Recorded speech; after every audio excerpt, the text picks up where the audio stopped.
السلام عليكم ورحمة الله وبركاته. ازيكم يا حبايب قلبي؟ عاملين ايه؟ يا رب تكونوا بخير. شايفين ما شاء الله اللي بتدخل في العشة ده؟ حماتي بتدخل وز. فلسه اخت جوزي جايبهولنا، كان عندها يعني وجابتهولنا. جوز اناتي وذكر. الوز ده قالت لي نعمله له مكان عشان خلاص هيبيض، بس هم خايفين زي ما انتوا شايفين كده. وهنحط لهم شوية عيش، هي جابتهولنا بالليل عشان ياخد على المكان وكده. هنكسر لهم شوية عيش اهو، وهنسيبهم بقى هنا. بقى كده كان تاني يوم الصبح، زي ما انتوا شايفين كده الوزة اللي واقفة مع الفرختين دول. ده الخمس فرخات، ما عندناش غيرهم. الوزة اللي واقفة معاهم دي، ده كان عندنا احنا مربيينه، مفيش الا هو. لكن اللي هي جابتهولنا زي ما انتوا شايفين كده واقفين خايفين، واقفين على جنب، يعني كل ما نقرب منهم بيبعدوا. ان شاء الله لما يبيضوا ويخرجوا باذن الله احنا مع بعض على طول، وهوريكم ان شاء الله.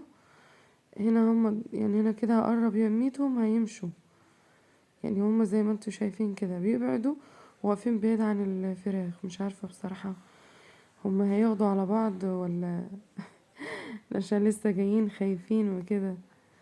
واحنا حاطين لهم عيش اهو.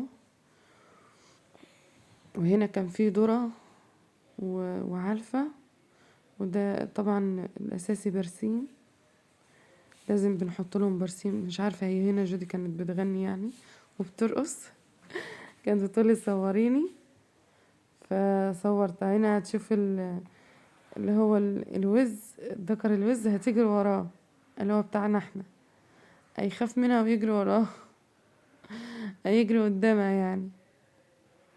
اهو زي ما انتوا شايفين كده، هتلف لهم من الجنب التاني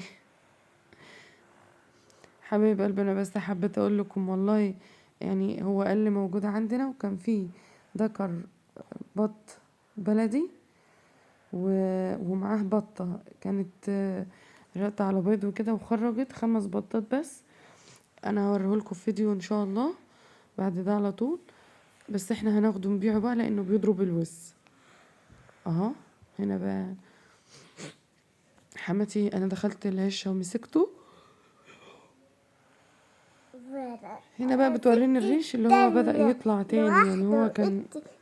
استنى يا جون.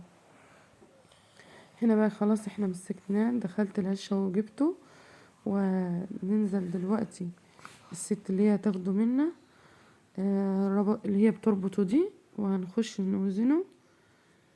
هو هنا جه 3 كيلو بالظبط. طيب قلبي، يا رب الفيديو ينال اعجابكم. انا حابه بس اشارككم يومنا.